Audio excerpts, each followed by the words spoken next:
features 3 modes: Team Deathmatch, Assault, and Domination. In this video, we will be introducing the features of Ladder Arena in more detail. We hope you'll like it. Ladder Arena supports 5 maps: Warehouse, Hangar, Library, Town, and Ruins. For each match, the system will randomly select a game type and map to play on. This mechanic will definitely keep players on their toes. Players gain arena points when they win a match. Points can be used to advance to a higher rank. There are currently 7 Ladder Arena tiers: Bronze, Silver, Gold, Platinum, Diamond, Crown, and Ace. Except for Ace, all other tiers contain several mini-tiers. Bronze has 3 mini-tiers, Silver has 4, and all other tiers have 5. We hope that the revamped ranking system will motivate players to pursue higher tiers. At the end of the event, players who reached Gold or Platinum will be granted tier achievement rewards. Players who are ranked in the top 1,000 will receive the Arena Master title. All rewards will be sent out within 3 hours after the event ends, so keep your eyes peeled. It's also worth mentioning that teaming up in the Ladder Arena does not follow the tier restrictions of Ranked Classic. You can team up with players of any tier. Team up with whoever you like. If Ladder Arena has piqued your interest, then call your friends and rank up together. If you'd like to know more about PUBG Mobile, follow our official PUBG Mobile community. See you next time.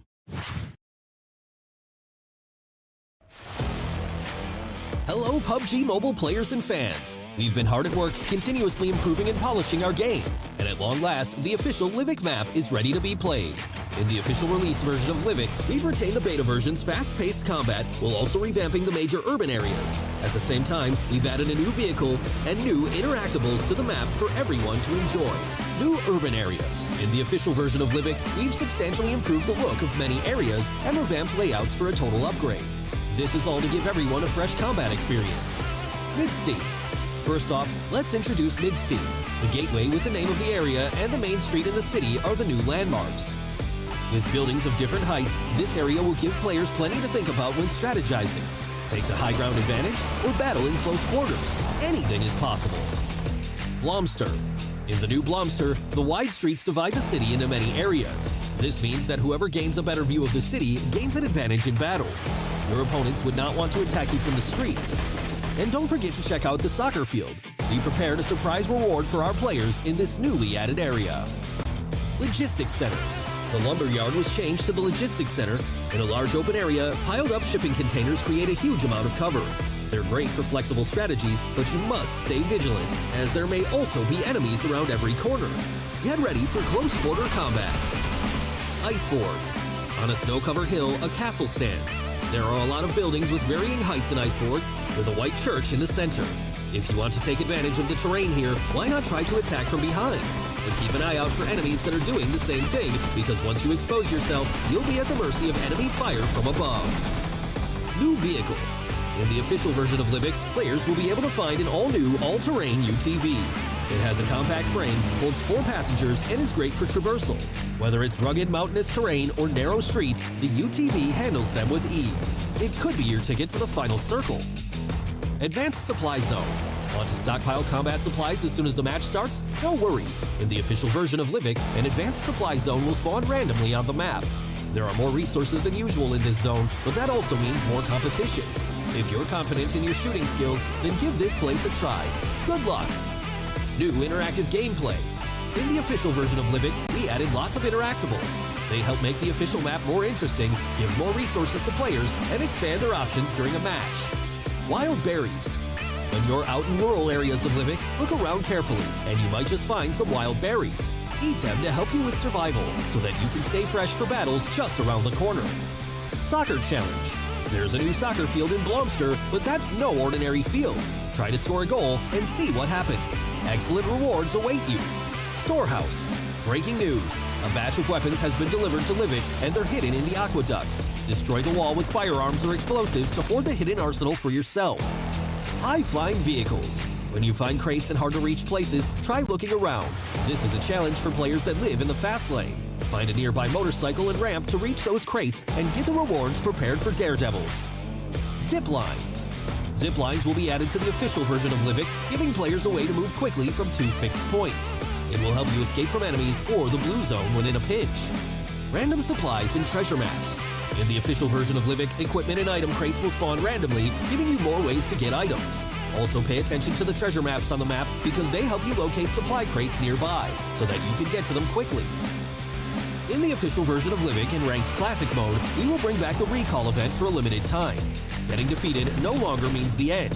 Every player can be recalled once. When a recall is still available, players will be able to recall teammates for a period of time after they are defeated. We also added new quick chat voices so teammates can communicate better when recalling. As for players that are being recalled, we've also improved their vision when returning to the battleground so that they can better rejoin the battle immediately after landing. Other content. In addition to the changes above, the volcano that has been dormant for years in Livik has become active. Please be cautious when it erupts and stay away from the spewing lava. That's it for the official version of Livik. We hope you like it. If you want to know more, don't forget to follow our official bull community. We look forward to seeing you in the official version of Livik. Happy gaming!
And children of all ages, welcome, welcome, welcome. Super duper happy to have you here for the PUBG Mobile Independence Tournament semifinals. We got 3 rounds of action, mayhem, and strategy coming your way today. But first and foremost, for those of you who aren't quite acquainted as to who we are, I'm Red Eyes, your ever lovable and adorably cuddly caster, bringing you that daily dosage of butt kickery, tomfoolery, and all-around shenaniganism. And I am joined by my main man, DK. Go ahead and introduce yourself. Wait, what's up, guys? My name's DK, all the way from South Africa, focusing mainly on the Africa scene. But I gotta say, Red Eyes, like, I always enjoy your intros. I mean, that's why I'm just like, when you ask me, I'm like, my guy, you take it. It's like, it just sounds so much better coming from your side. But yeah, pretty excited to be here. I mean, we've already gone through the first week of semifinals, now moving into the second week. We do have a few returning teams for this week, but I'm curious to see how everyone's going to be performing. You're absolutely right. Bringing me to my next point, guys. As I said, we got 3 rounds of action, mayhem, and strategy. We got some old teams and some new teams here. We got Seren, New Generation, Goat Team, Overhaul Esports, Egotistical, Zygnus, Bope Esports, For Exception, Cave, RN Titan, The Panthers Esports, Pink Floyd, Estorm, Ryby Koi, Team Raid, Limitless, Dope Esports, Breaking Team, No Mercy Esports, and Insanity Rush. So I'm expecting a lot of action right off the bat.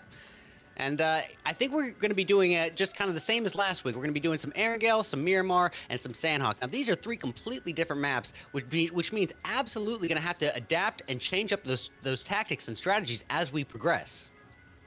Yeah, I mean, we've already been seeing quite a bit of a push coming through just in last week's performance. But again, if we look at the performances that we've had from the teams making it through those qualification stages to get into the semifinals yet again, there's a few teams that stand out for me based on their performances, right? If we look at the elimination leaders, I'm really expecting a lot to come through from the players there of Bope and Goat, because they've been super, super aggressive in their respective groups, with Bope actually coming in with 37 eliminations in total. Oh, wow. So that could result in a pretty exciting day of play here. Yeah, we've had some absolute monsters dominating the board in terms of kills for sure, and I'm curious to see how it's going to be moving forward. You know, but as I said, this is one of those situations. We got new teams, new situations, and so it's going to be an entirely different ball game, in my opinion. But you know, we are going to see ideally, I'd like to see some teams putting up something to match week 1. I want to see some utilities, some nade kills. I want to see some strategies implemented to top last week. Yeah, I mean, one of the teams from last week that I'm definitely going to be looking at is the players there from Cygnus Esports, right? We saw them participating last week. They've made it back again for this week. So I'm hoping to see a little bit of improvement as they've had now yet another opportunity to not only go through the bases, but make it through into the semifinals. And who knows, maybe this week could be that little bit more successful week, and it could eventually actually see them moving through in towards the finals. But looking at the names that we've got in here, we've got the players from Dope Esports as well. We also saw them playing last week. So I'm curious to see how the teams are going to change up their performance level in comparison to last week's results. Well, if I remember correctly, Dope Esports put up, kind of a 50-50 performance. I believe in match 1, they weren't quite putting up, what we were expecting from them. But I believe match 2 or 3, they really started dominating the board in terms of kills and placement. So I'm kind of surprised, that we're going to be giving it a do-over. But yeah, I am expecting a lot from them. That's a tier 1 North American organization. And so we have pretty high expectations for them. But guys, speaking of last week, let's go over and have a look at how we stood last week.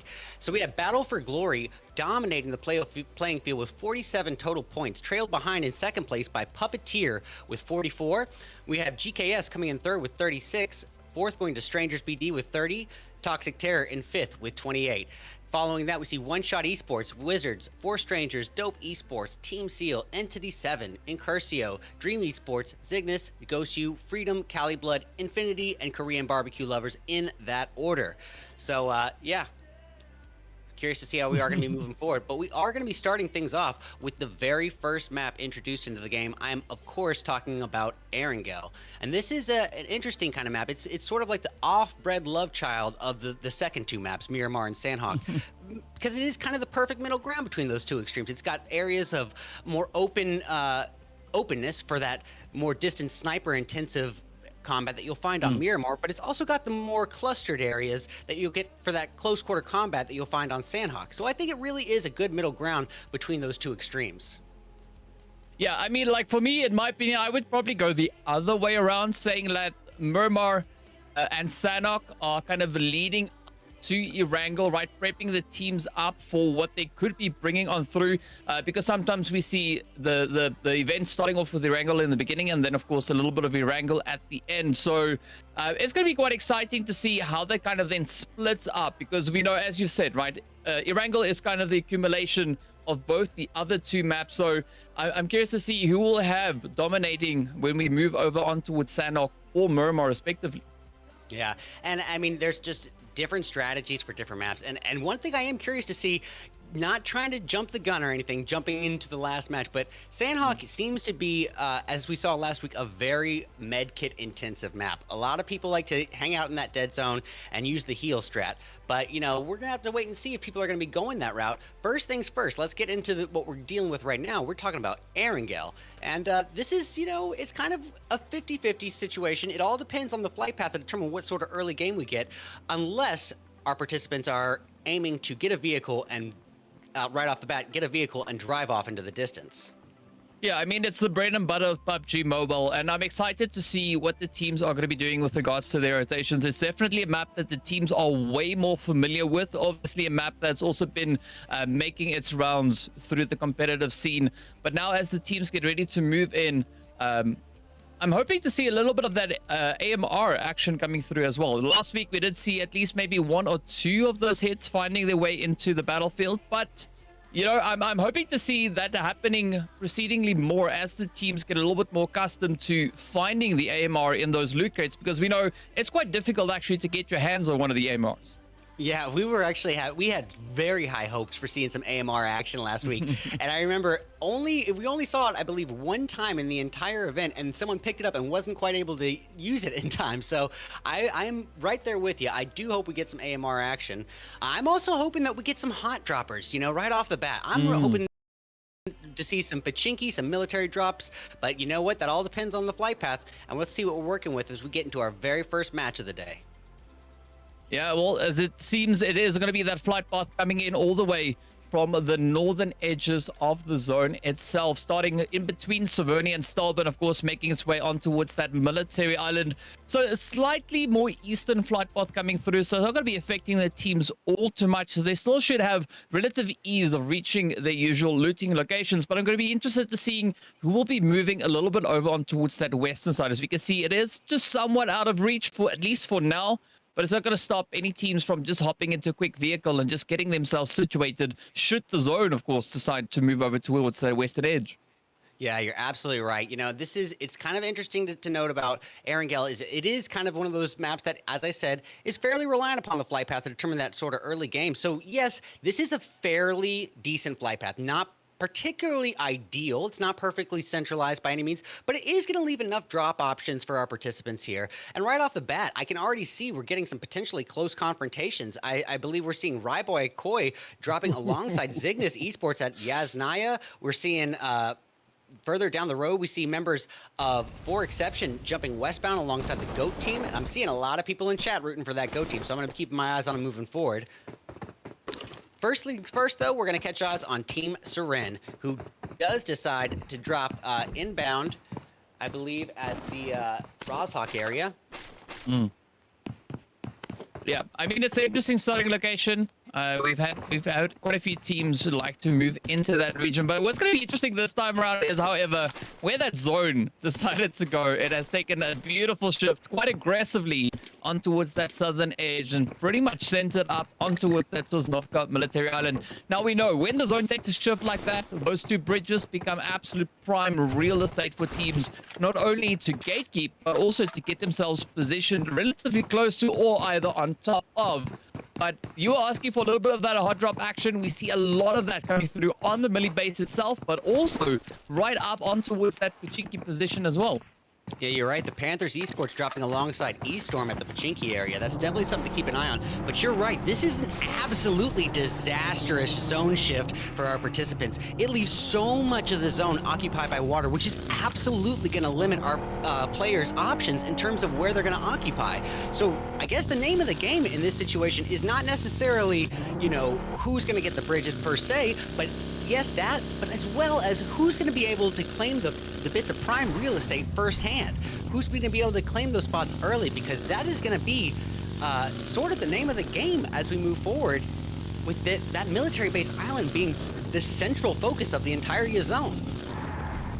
Yeah, and I mean, looking at the current positionings, it's going to be a pretty crazy race for teams to get themselves situated and in a position already. We can see in that feed, it is going to be GOAT to have one of the players now getting flung out of a vehicle. But we have a little bit of a bit of congestion happening right here towards this western bridge for the players there from For Exception moving into position. Also, a little bit further up towards that northern edge is going to be the players then from Cave. We saw them on a bit of a rotation heading towards that bridge, but it seems like they've kind of changed their approach and instead looking to move elsewhere. And speaking about moving elsewhere, up at Pachinki, it's going to be a really tight play, at least for now, as we can see a little bit of that convergence starting to happen as well. Yeah, we can see Breaking Team and Insanity Rush already putting some points on the board, but you're right here. We've got Eastorm and the Panthers facing off against each other, both with compound cover, as we see Orlando cooking up a utility nade here. Plan to aim in towards the Panthers. He's got Moso and Freddy not too far ahead of him.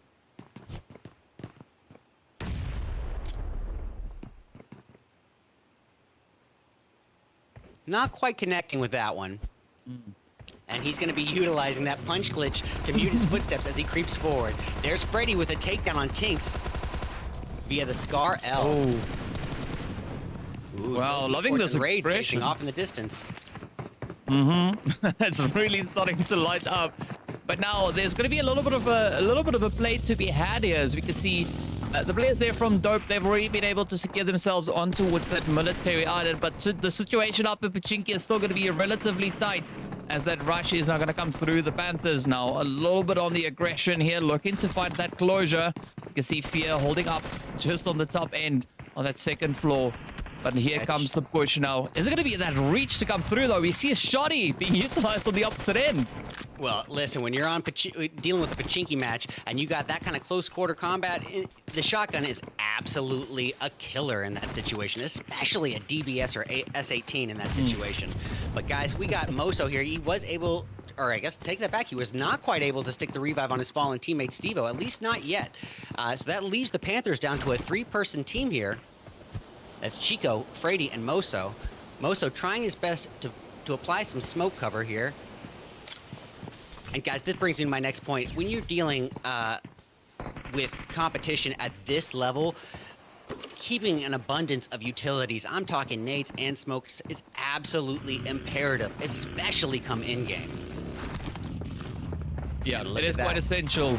As things get quite difficult moving into those later few phases, but especially now, even into a little bit of that early game engagement, right? You don't want to be getting sent back too early on. So I can understand that that early stage utilization coming through, but this is going to be an absolute crazy play as that S12K now gets beautifully utilized here by Stevo. Yeah, Stevo wastes no time. He almost makes it look effortless. He's going to get that quick takedown, not too preoccupied with getting the thirst so much as getting a revive on his fallen teammate Moso, and I think that's probably the right call in that situation.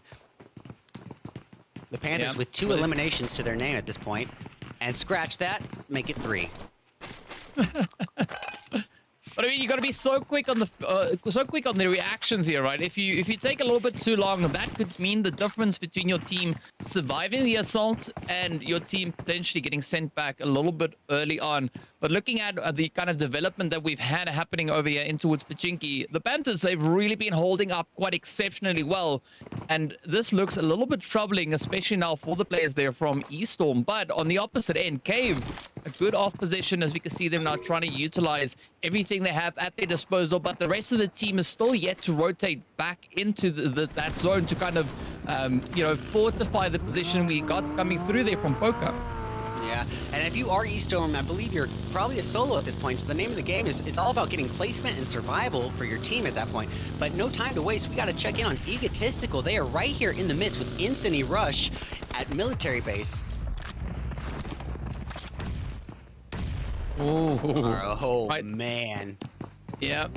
Yeah, this is an interesting approach. Yeah, because I mean, looking at the position like this holding that we see the players currently are holding on to, right? The Insanity Rush, they can really try and leverage all the different angles they've got at their disposal here. But looking at Egotistical, they have a very similar kind of play to make. So it's going to be a pretty much, you know, a do or dare kind of play here to see who will be able to maintain that dominating position. And keep in mind, guys, I'm not sure if it's Insanity Rush or Insanity Rush. We have it written down as Insanity, but if I'm incorrect, I apologize. But keep in mind, guys, they are starting off as a 3-person team, which is going to put them at an immediate disadvantage in this situation. So they're going to absolutely need to adjust their strategy from maybe an all-out aggressive point to dial things back just a little bit and understand that they don't quite have the full team that their opponents in Egotistical have. Yeah, it's going to be a pretty tough call, but even looking at that shift coming through from the zone now, I mean, all the teams starting to converge down on towards that melee base. We still have a few teams on those outlying regions, not really taking the plunge, rotating all the way down towards that far southern edge, but it's, of course, still quite a bit of distance to cover. But looking at what the teams have to work with here, it is going to come down to that first come, first serve. The sooner the teams can get themselves situated in this good, strong, decent position, they'll be able to capitalize off of that. And now, as you can see, the players here from Insane Rush trying to see where they can kind of play this one towards. Yeah, you're absolutely right. I saw a Breaking Team and RN Titan, both teams completely out at the northern end of the map. That is going to put them pretty far out there. So they're going to need to try to figure out some loophole how they work their way southbound into zone, because, I mean, to be honest, those bridges are pretty scary to cross at this point, and most of the main compound covers are probably going to be covered or occupied at this point. So it's going to be about, you know, not just claiming real estate, but maybe having to battle for it. Yeah, that's going to be quite important to see how the teams will be able to utilize that one. I mean, I'm curious to see what the players here from Cave are going to be doing. You know, in their group, They were the team to finish right up in pole position, coming in with those 32 eliminations. And it looks like they're going at the aggression once again, as they are now just shooting at a few sitting ducks. We can see Chico and the rest of the team coming through there from the Panthers, having quite an exposed play, trying to rotate through the water. But I mean, Zadira is just ripping this one up. And this is just like picking fish out of a barrel. I mean, they have no way of defending themselves in this situation. And thus the Panthers picked off, oh, pardon me, Pink Floyd picked off one by one here in this situation. And it's just a rough, tricky situation. You know, to pull the swim strat comes with, you know, a bit of a gamble. You are putting yourself in a situation where you have no way of defending yourself and you're all swimming across at the same time. You need to have your front and backs covered as best as possible. And to do that, I would say maybe a 2-2 split or something like that along those lines, because crossing all together is just very vulnerable, it seems.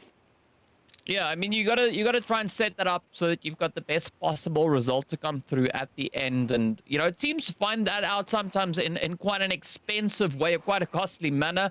As we can see, a lot of players getting taken on down. But now it's going to be the team here from Cave looking to push even further afield. As we can see, Shifo already landing a few of those hits, finding the confirmation as well. And now that pushes the players here from Cave up to a grand total of those 5 eliminations. So they're definitely starting to create a bit of a lead here for themselves, but there's still quite a bit of pressure coming through. As we can see, the players there from Breaking Team also now being able to acquire those 4 eliminations.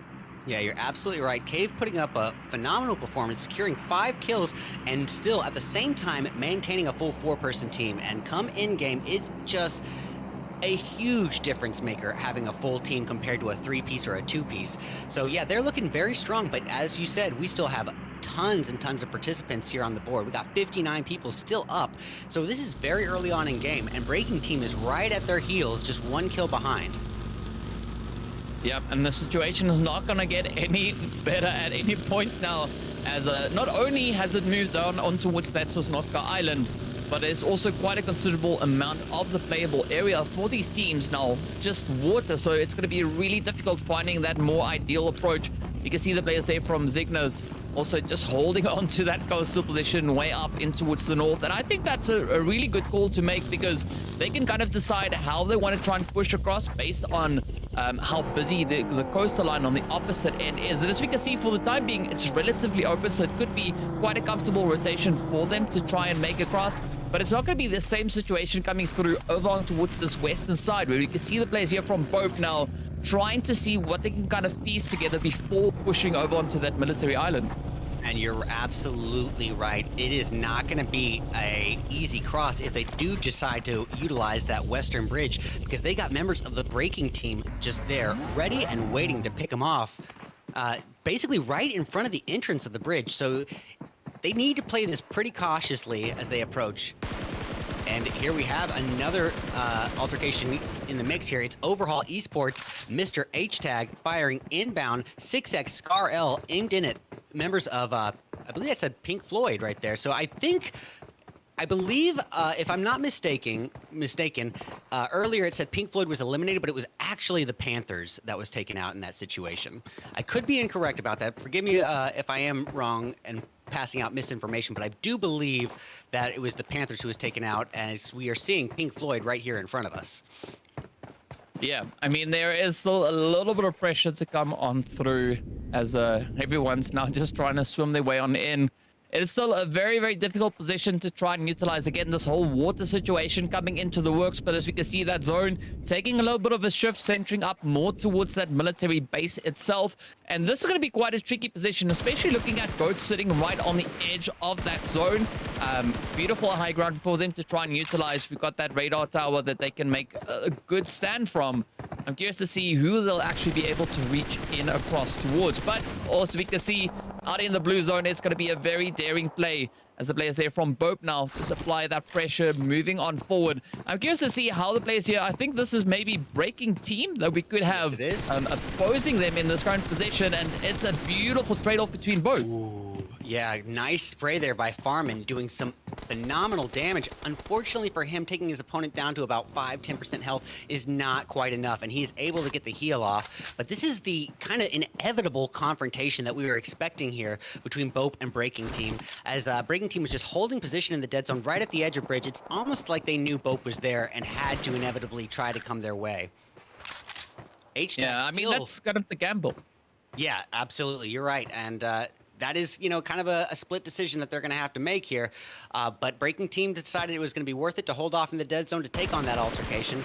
And it might be paying off for him. We'll have to wait and see. But overhaul, we have H-Tag sitting here perched on the cliff edge. 6X Scar L just chipping away at Pink Floyd's health as they just try their best to swim to a position out of his line of sight, but I don't see how that's going to be possible. They're out in the water. It's just open territory, and H-Tag knows pretty much exactly where they're at. Yeah, it's going to be some easy pickings there once again, but still the situation in the blue zone not getting any better. At least not for now. And it's also still that third phase blue, so it's not going to be causing too much damage, but they definitely need to try and reconsider their current position, especially that the blue zone is going to start moving even further in towards that military island. But this could be a beautiful setup, especially coming through for the players there from Breaking Team, right? We saw them now heading towards that bridge and looking to set up a bit of a gatekeep potentially once they gain a good footing moving into that safe playable area. Meanwhile, the players from Overhaul, they're going to now be looking for a little bit of a more safer rotation to make along that southern edge. But of course, they are getting chased down by the players coming through here from Dope. Yeah, you're absolutely right. You got Casper in pursuit on the back of that buggy here, firing inbound M4 3X combo, not getting any connecting damage. It looks like Overhaul, Hyman is able to work his way into zone there, and he's just trying to bolt, get away, and get to a position of safety. And it doesn't seem like Dope is altogether that preoccupied with the chase, so they're going to let him go. Yeah, I mean, if not, why not? Oh, yeah. We've got Rybai Koi facing off against the crew in Goat Team. It looks like they do have a member knocked. It's Coat down, aiming in at, I believe it's REI. Si, senor. It is indeed REI. Just up ahead, trying to maybe just grab that vehicle right there on the very edge of zone. And it's going to be a difficult call to make here because, I mean, looking at the current play that we have left here for Goat, it's quite a difficult one. So the rest of the team is positioned way up high. So right now needs to find a good position or good play to make to substantiate the rest of the team's positions moving forward. You're absolutely right. And, you know, if you are Rybai Koi, what is the right move in this situation? Do you hold position and just keep on trying to take them out on that hilltop, or do you worry about repositioning yourself and trying to claim a nice positioning in this new zone? Because that zone shift is not very forgiving. It is only favoring two teams right now, and that's going to be Zygnus and Cave. And so literally almost every other team on the board is going to have to find a position inside that new zone. I mean, it's a difficult call to make because, I mean, Rybai Koi, yes, they have the safety of the northern territory. As we can see on the map, they are completely uncontested, at least in those far northern reaches of the available playable area.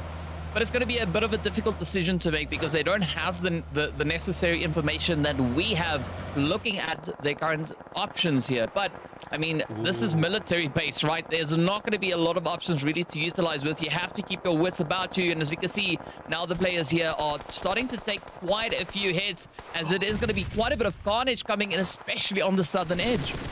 Yeah, and here we see players just being picked off one by one. We got Bangash firing inbound, 4x M4, not getting any connecting damage. We see Mr. Attitude firing away M4 3x aimed in at members of Seren. Oh, and Dope is in a really rough position here. Two members knocked. Juancho trying his best to smoke his fallen teammate and get him back up to life, but we have free point of Titan just picking him off. Yeah, I mean, some really great utilization of the high ground coming through there, and still a very sticky situation to try and play over on towards the southern edge. And I mean, the congestion is not going to lessen up anytime soon, but this, of course, is going to result in quite a bit of carnage coming through. As you can see, Coach there on the opposite end for Titan also feeling a little bit of that pressure, but Mur now holding a slow, steady angle here, still playing a bit of that high ground play. Looking to see if they can maybe find a good push to make here, but up comes the players here from Bope as well. pushing right into a very exposed position, at least looking at where the teams situated within that zone currently find themselves. Yeah, we have a dope altercation here, and if you are dope, you know, you gotta be a little bit nervous at this point. You're playing as just a two-person team, and so I'm guessing, you know, their main objective right now is to try to, you know, lay low and let those numbers dwindle down and, you know, try to come in for a third party if possible. But as you can see, they were picked apart there by the Bope, who just had the numbers in their favor. Yeah, Bope. Someone's going to say nope, and then at the end of the day, we're going to see even more action coming through as we still have 15 teams remaining in this fifth phase. We've got just over a minute left before that blue zone is going to start closing up once again. But this is where I'm expecting an absolute insane amount of that carnage to come on through, right? Because so many teams positioned in the zone, so many teams just on the very edge of that. And with that, you can see now a beautiful spray coming through there from Babe, as Nameless is now trying to just hug the edge of that tree, and Titan feeling a lot of pressure coming their way. Yeah, you're absolutely right. And, you know, this is kind of the situation where we were left here with a bit more of a passive early game, which is going to leave us with a more action-packed and climactic mid or end game. So we are dealing with what's basically a bloodbath right now. A ton of teams just being eliminated back to back to back to back. And it's just all-out warfare here from this point on. We see Zygnus operating as, at this point, a three-person team of Taliban, Novio, and Dylan, trying to catch eyes on members of Rabai Koi. Yeah, but I mean, at this point, looking at the position, North, I think, would be a better decision to make here, right? The South is super congested. As you can see, just the sheer number of players we have situated down here. But the players coming through up towards the North, for instance, like a team of 4 Exception, they've got an absolutely beautiful rotational path to get themselves situated. They've got control of that high ground as well. And all they got to do is move in and just look to capitalize on what they have to work with. I think you're right. I think what happened in this sort of situation is that the players got a little bit preoccupied with trying to secure some sort of compound cover, and the only compound cover available to them is in the military base. So these players just swarm down to the southern portion of zone, trying to get that early real estate, but leaving almost the entire top half of zone empty. So that leaves just open area for these teams still outside of zone. I'm talking Cave, Zygnus, etc., to just shimmy on in and hold the edge. Yeah, and I mean, even Rabai Koi, they still have a player in the mix holding on towards that slightly centered up position.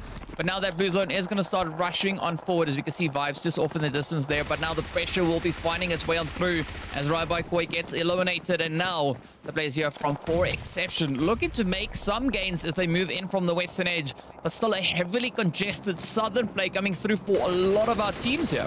Ooh, Hyman aiming in 4x TP28. Can he get the knock? He takes his opponent down to about 15% of his overall health, but not quite able to finish the job there. Now, wasting no time, he's got eyes on Egotistical. What a takedown right there, almost making it look effortless. His teammate EBK hanging by, going prone immediately. Might be able to stick the revive on his fallen teammate. Oh, Zadira cooking one up for members of 4 Exception, and 4 Exception picked off just before he could do it. Oh, wow, this is absolute carnage now happening right in front of our eyes. But of course, as we can see, it's gonna be an absolute crazy spray though, trying to find its way right down onto the players there from Bope. But I'm not quite sure whether or not the Shahsid is going to be able to secure any of these angles though. The trade's finding their way in towards Bope though, and this is where things are getting quite troubling for the team here. Yeah, honestly, if you're the 3-person team of Cave, Keep, Zadira, and Shibu, you gotta be thanking your lucky stars. They're literally the only team right now that has positioning inside this new zone. So literally every other team that was congested there down at military base has to get up and move pretty much immediately there. Keep, and I guess the members of Cave getting quick takedowns on Martin's out of there. Overhaul facing some consequences as well. Egotistical being wrecked into as well. Yeah, and it's not looking great though. I mean, we're down to our final 3 teams, but the numbers looking pretty decent. As we can see, 2 of our 3 teams still rocking 3 players, and with that now it gets evened out as everyone is reduced to only 3 remaining hopefuls. But again, looking at Cave's position, they do have a controlling angle, also an absolute insane amount of eliminations. And what a step up this was. I mean, 32 eliminations coming through the qualifiers. What they've been able to do so far is nearly half of that in just one single match. Yeah, you can tell they adjusted their gameplay from how it went last week, saw their mistakes, maybe did some practicing, some routine drill runs, and it's all paying off right here and now. But you know what? I think you brought it up. We're down to a 3v3v3, which in this situation is like absolutely ideal for us, the viewer. We're left here with a fair fight to end the first round. It's going to end on a high note. Oh, boy. Yeah, I mean, maybe a different kind of high note, seeing that we've got a bit of that high ground play coming through here, as we can see Bangash also now getting taken right on down.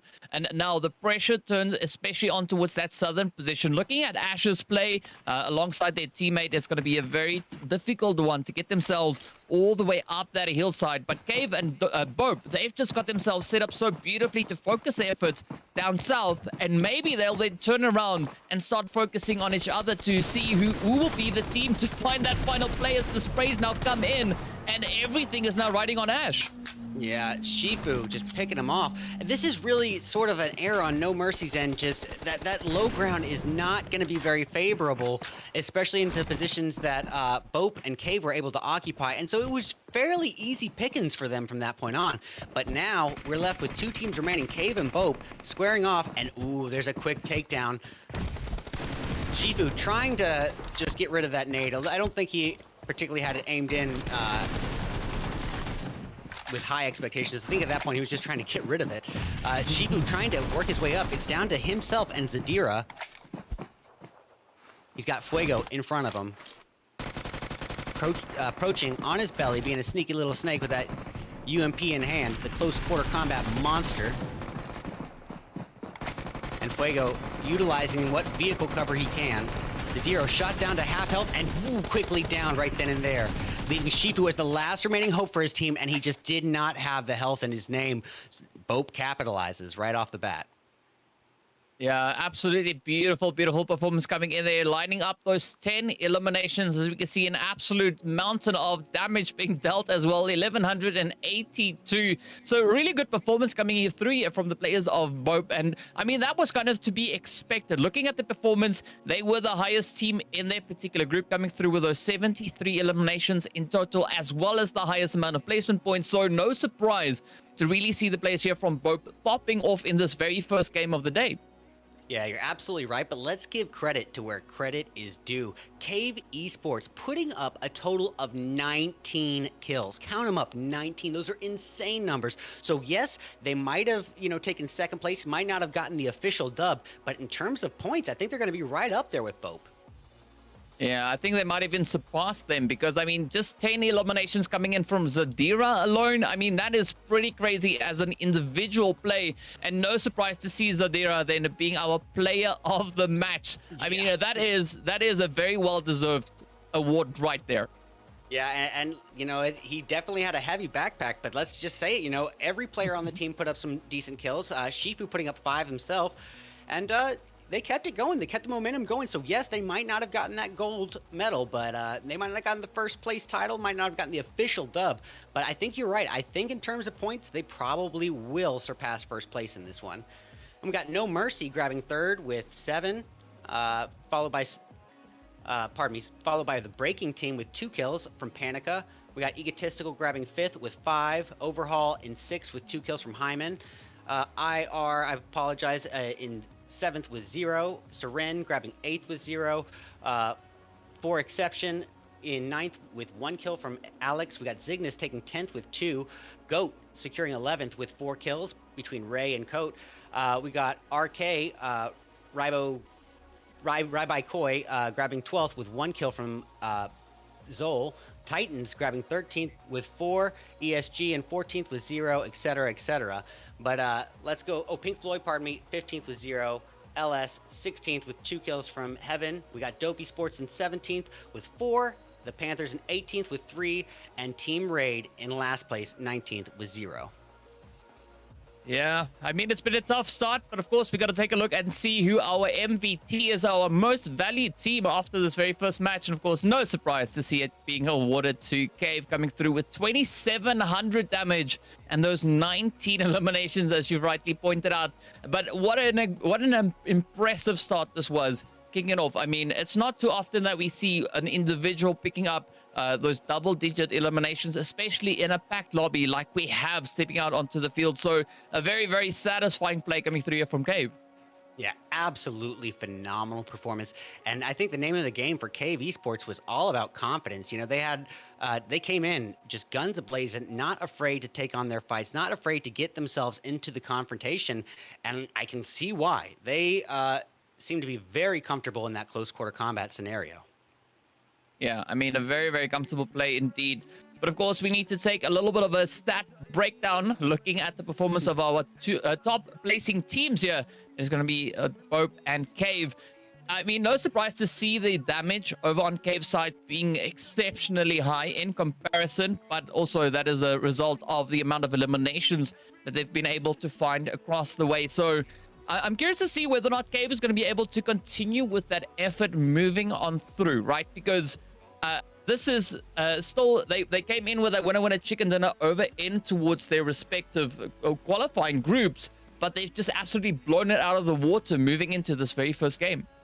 Well, you're absolutely right. You know, they came in here, as I said, just very, very confident. Now, right now, they're probably feeling that surge of confidence. But keep in mind, guys, this is a map-specific sort of strategy that we started off with Erangel, but we're going to be moving now to the wide open desert of Miramar next. It's going to be a whole different ball game, a whole different playing field. So what might have worked on Erangel might not necessarily be the ideal choice, might not be the ideal strategy for Miramar or Sanhok. And I think they're going to have to keep that in mind. They're going to have to adapt their gameplay moving forward, because that all-out aggression might not be the way to go on Miramar, at least not for the first three-fourths of the game, where close quarter combat might be a little bit fewer and farther between. Yeah, I mean, it's basically down to finding a little bit of balance, right? As we said, well, as you said before, we have that kind of brainchild of Sanhok and Miramar, resulting into the action coming through on Erangel itself. But I'm curious to see how these teams are then going to transfer their performance that we had starting over on towards Erangel into the next one. As you said, it's going to be over on towards Miramar. A lot of that more long-range engagement opportunities coming in, and we didn't really see a lot of that on Erangel. And that is mainly due to kind of how that zone has moved, starting down on towards the southern side, kind of forces the teams into a little bit more of that close quarter engagements. But now they will have a little bit more of an opportunity to just, breathe a little sigh of relief, potentially moving in on towards Miramar itself. Yeah, I think you're right. You know, we did not see that much sniper action in match one, but I think, as you said, as you noted, that mainly boiled down to the zone placement. There was just so much of it being occupied by water, etc. So they really, Erangel is a fairly sniper-intensive map. It just didn't work out that way based off the zone. But coming into Miramar, it's pretty much unavoidable. Miramar is the sniper-intensive map for PUBG Mobile, and I think our players are going to have to incorporate that if they want any shot at getting a decent number of kills moving forward. Well, guys, yeah, it's going to be a pretty tough one. Oh, yeah, sorry. Guys, no time to waste. We're going to be back at you in just a few short minutes with round two. We've seen how our players handle things in the first map of Erangel, but let's take things open to the wide open desert of Miramar for match two. Guys, this is the PUBG Mobile Independence Tournament. Stick around. We'll be back soon.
Well, alrighty, ladies and gentlemen. Welcome back to match 2 of the PUBG Mobile Independence Tournament. We just saw an incredible action-packed first match, both with a phenomenal performance, but especially to Cave Esports with their 19 kills. But DK, things are a little different now, aren't they? As we take things open to the wide open desert of Miramar.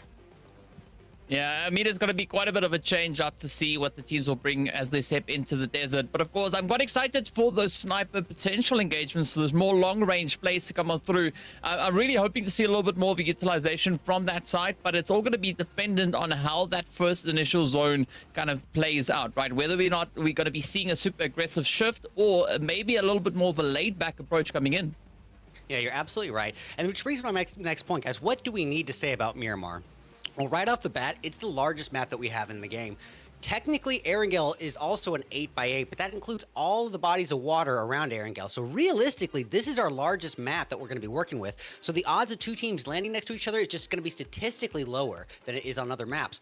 But it's also the most open map that we have in the game, meaning that the odds of you being sniped from 300 meters away is just exponentially higher. And as DK said, this is a map that is so large that it finds itself almost entirely relying upon the flight path to determine what sort of early in game we actually end up getting. So with that being said, guys, I kind of want to see what we're working with.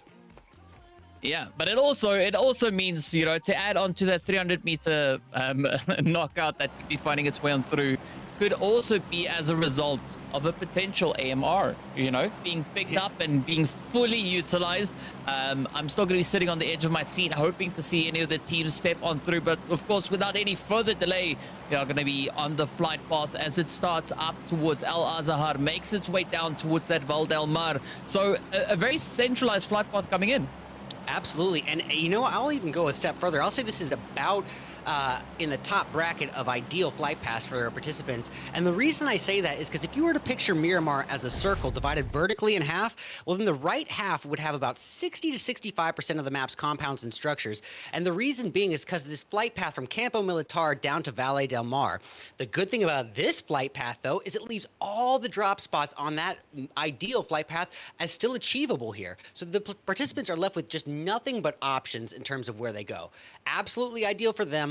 Maybe a little bit less so for us, the viewer, just because it means we might not get any action right off the bat.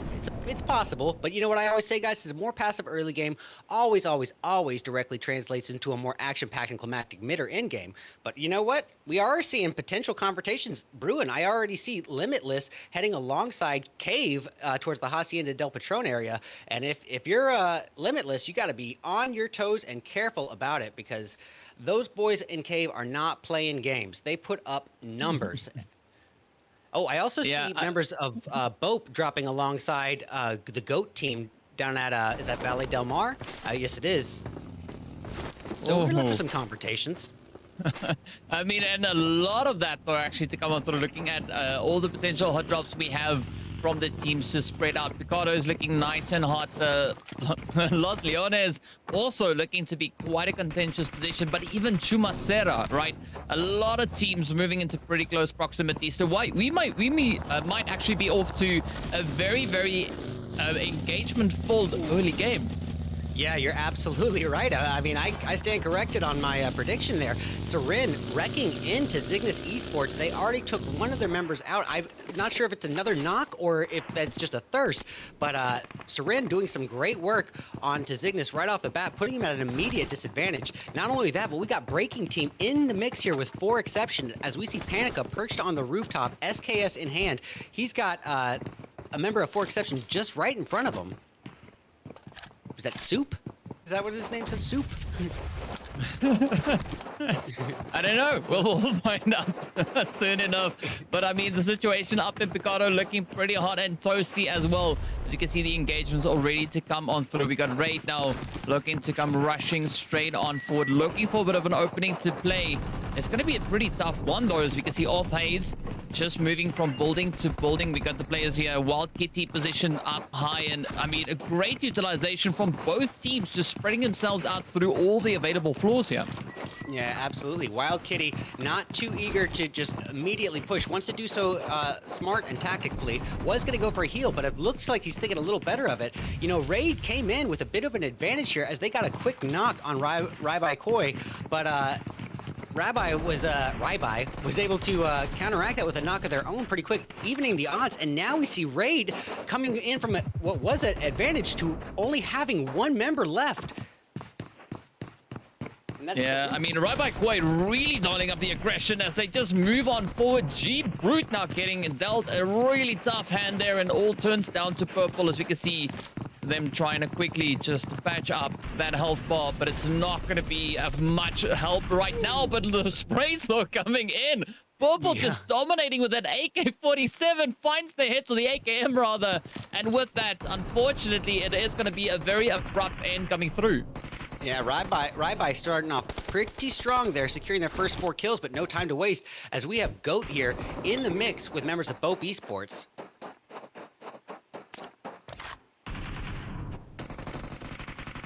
Oh, this guy's name is Bope Bape. And Bape, ready and waiting, putting some mollies down there to hold his opponents off at base so we can get inside, get boosted up if possible before their inevitable push.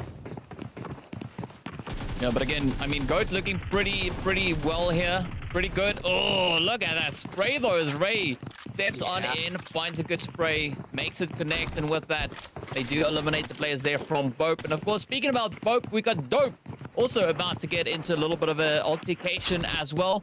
As we can see them just on those northern positions of Los Leones, looking to rotate on up as we look onto that map. Still a heavily congested play coming through the majority of this map. The northern side starting to loosen up a little bit as we've got a little bit more separation between the teams there. But this more centralized position still looking heavily packed. You know, I just want to say, this is exactly what we were talking about, DK.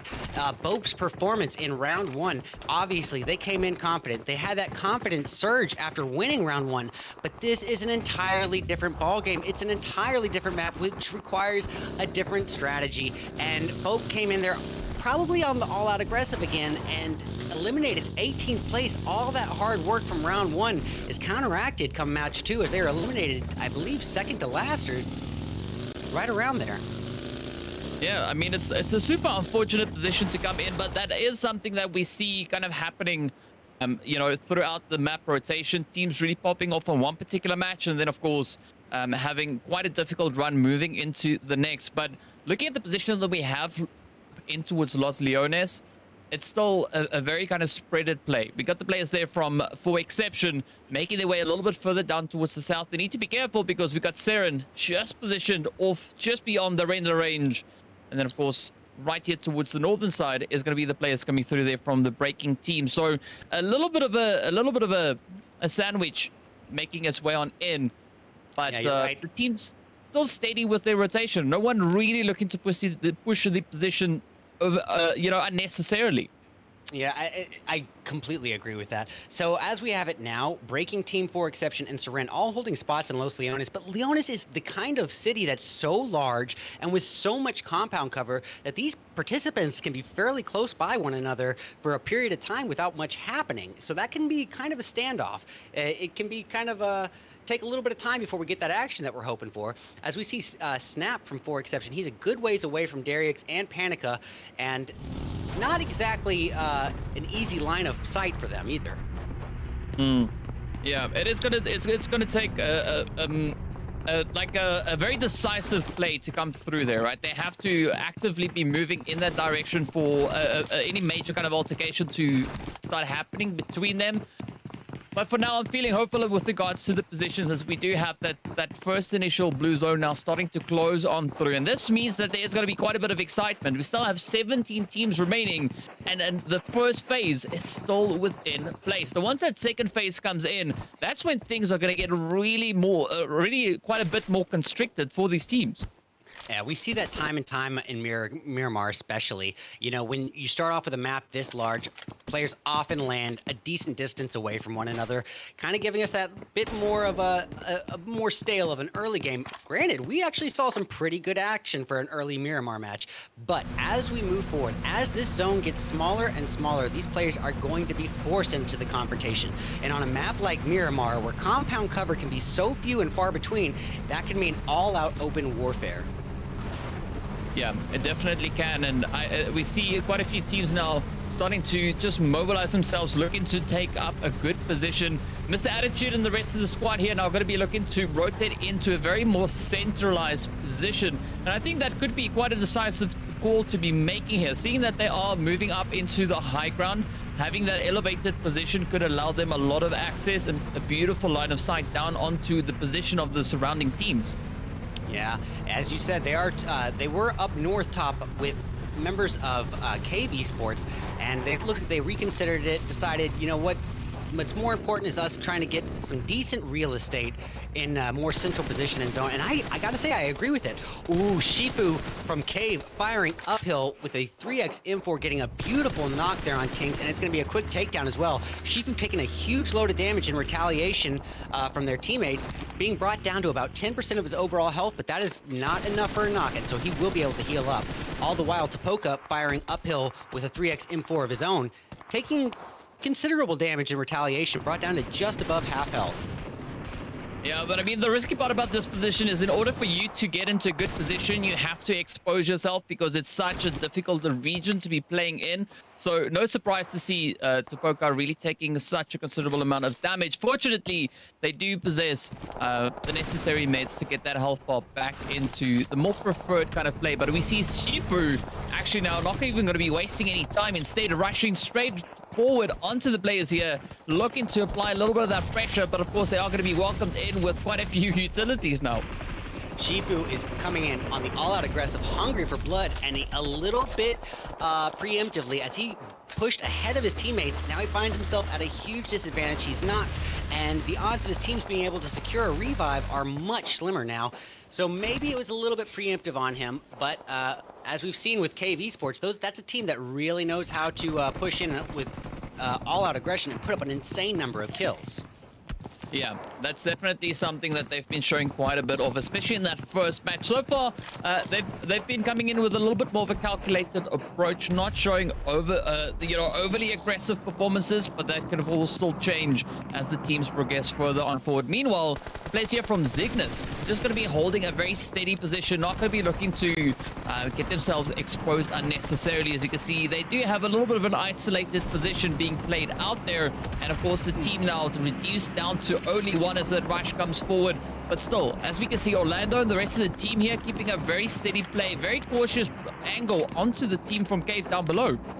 Yeah, you're absolutely right. You know, Zygnus was in a situation where they were reduced down to a two-person team up against 3 or 4 members of the Panthers, I believe it was, who pushed in on him, and that is an immediate disadvantage. So I think that they did the right thing by holding position on the top story, trying to wait for the inevitable push from the Panthers, let them push up to you, rather than you presenting yourself as an opportunity to them. Unfortunately for them, it was just a situation where they were outnumbered, outmanned, outgunned. But no time to waste, guys, as Dope Esports faces off against E-Storm. We see Illusion with a beautiful takedown, but barely clutching away with his life. He barely had 10% health, but again, 10% is enough to get your heals off. Yeah, definitely enough to get your heels off. Maybe get your shoes off as well, as they now, as we see Titan Coach now coming under a little bit of fire, but Dope still looking to apply the pressure, as it is going to be Illusion to get taken right on down. A very kind of separated play that we saw coming in there from Juan Cho, but fortunately they're able to rejoin with the rest of the team. But now it looks like they're going to be making a hasty retreat instead, focusing a little bit more towards that southeastern direction. Well, if you're Dope Esports, you have a kind of that split-second decision to make. Do you go for your fallen teammate or in risking losing all your placement this early on in game, or do you go for survival and try to stay alive as long as possible? And as a two-person team, you have to dial things back considerably. So yeah, I think that they made the right call in getting out of there, trying to get to a position to cover, let those numbers dwindle down a little bit more. Yeah, and I mean, it's all about the situational play to come on through. Of course, Zadira, our absolute monster from their very first match, only fighting 1 elimination so far, puts a little bit of a damper there in towards Coach. Fortunately, the terrain really looking to play out in Titan's favor. I'm curious to see how Cave is going to take this approach, because currently Cave is super spread out, right? So Zadira actually playing a little bit on the devil's doorstep right here. Very exposed play, and they could of course get traded down by the rest of the team coming through from Titan. So I would be maybe a little bit more hesitant in the aggression that Zadira is showing here. I 100% agree.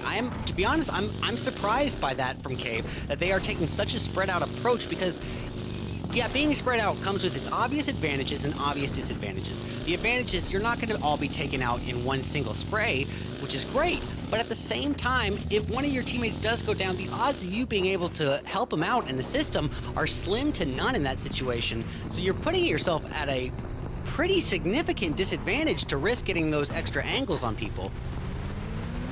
Yeah, and I mean, sometimes you gotta make the call and decide whether or not that is the price you want to pay to get a good situation, a good positional angle to come on through here. But as we can see, Cave now just going to be looking to capitalize on their own position. Still a slight tad bit of separation coming through, but definitely the players here from Cave starting to condense their approach and actually starting to surround the players there from the side of eStorm. And this could swing either which way. eStorm still in a position where they could maybe trade off the team here from Cave, seeing that we do have that separation, but it's also gonna now work out quite advantageously in favor of the players here from Cave. Yeah, you're absolutely right. And Zadira just keeping those nades raining in on ESG, on eStorm, keeping the pressure on him, making it rain hellfire down on him. And look, Orlando is down at the hands of Tapoka with that UMP. However, retaliation is best served quick and sweet as Tapoka is taken down by his teammate. All the while, Egotistical facing off against members of IR. And look, Egotistical brought down to Dewey and EBK. And this is just as close as can be. EBK dodging mollies left and right, clinging to that tree for dear life. He puts a smoke cover down and tries to retreat behind the whole boulder, which he does so successfully, but he is not out of the frying pan by any means. Yeah, this is still going to be a difficult decision here for Insanely Rush to try and make. As we can see, Martins now getting taken right on down. Dantas moving into that ditch. Good utilization of the additional hard cover they have being provided by that vehicle. But I mean, Egotistical still having somewhat of an advantage here. As you can see, they're now prepping up for a little bit more that elevated play to come on through. Now that Rush comes in, very exposed, the shots connecting, but fortunately, the terrain really playing in favor of the players here from Insanely Rush. Yeah, and you're right. Well, Dantas also has to make that split call decision. And, you know, I was going to say he's going to go back out, try to relocate to a position of safety, but it's not safety he's looking for. It's high ground, it seems, as he just gets a position and fires down on Egotistical. Even though the numbers are no longer in his favor, they were in a 2-2 standoff here, but now Dantas is all by himself, which means the name of the game for him is placement and laying low and just trying to let these teams get killed off here, as that's his best bet. And maybe if he is going to secure some kills, by doing a very strategically well-timed third party. Ooh, Panthers. Yeah, I mean, that's going to be a difficult one. Yeah, right. But yeah, I mean, now we've got players here from the Panthers getting ready to claw their way back into contention, looking for those sprays. But it's going to be a difficult one indeed to try and find that way on through. As we can see, Limitless also now just on the opposing side, coming through some beautiful sprays. But I mean, the Panthers here trying to kind of take on the engagements on so many different fronts here. Yeah, you're absolutely right. Again, I keep saying, I feel like every time you say something, I always say you're absolutely right, but I just agree with almost everything that you've been saying so far. Panthers finding themselves brought down to a bit of a disadvantage, but oh, they are able to get a takedown on Dope. And oh, is that actually a third party from Pink Floyd? It is! Pink Floyd firing in from the high ground. They get one takedown, aiming in at heaven, and oh my goodness, Dope Esports is out of there. They were not ready, and they were not expecting a third party from Pink Floyd from that high ground. Oh man, it's so great to see these positions being so beautifully utilized.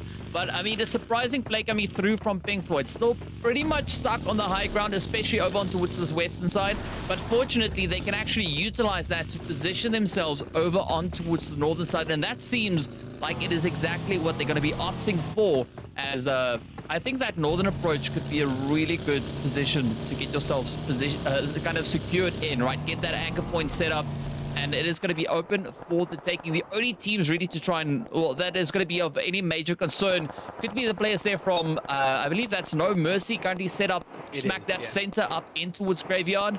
And then the addition of Titans situated over towards the eastern side, but still quite a bit of congestion happening on these outlying regions as the teams are yet to find a good rotational path back in towards that zone. Yeah, and it looks like Pink Floyd is going to implement the strategy that you're talking about, working their way from the mountaintops all the way into the north zone, and literally no teams occupying the north half. So that leaves them with a ton of open space. However, there is not much compound cover to occupy there, so they're going to have to, well, I guess luckily for them, they're all utilizing their own individual vehicles, which can provide some cover right there off the bat. But really, it comes down to knowing the good geography, knowing the good hills and divots, knowing the good mountaintops, where you can take cover. Just knowing what natural cover you can occupy. But guys, as I said, they're the only team up at the northern half of the zone. However, towards the midpoint of zone, we see members of Titan facing off potentially against 4Exception over on the eastern portion of zone. As well, we see, towards the south, we see members of Goat and Dope not far off from one another. Dope at this point reduced down to Juancho and Flash, and it looks like they're just trying to get a little bit further off to the east, get away from members of Goat, and work their way into zone safely, ideally. Yeah, it's going to be a difficult one, but I'm liking this position coming through here from Titan, getting himself set up right there in towards the mines. And this could be quite the favorable play to be making, as we can see that blue zone is going to be closing in as well. We got even more teams now getting eliminated, but this is going to be 4Exception looking to just come rushing on forward as the players from breaking team position down towards that southern edge. It's a very, very risky play. And those mollies, the utilities getting sent all over the place. But they got to be careful because you can see the team from Cave moving in from the western side. DK, you're absolutely right. And once again, I keep saying it over and over, but I am just loving this standoff here. We're left with a 3v3 here between 4Exception and Breaking Team. But as you mentioned, the Titans are not far off at all from their north. So they are going to have to, especially if you're members of 4Exception, you have to be especially on your toes of not just your immediate threat in front of you, but your distant threat behind you. And when it is a map like Miramar, them being kind of far off in the distance does not mean you're safe by any means, because this is an extremely open map, an extremely sniper-intensive map, and as we said, the odds of you being sniped from 300 meters away is just exponentially higher.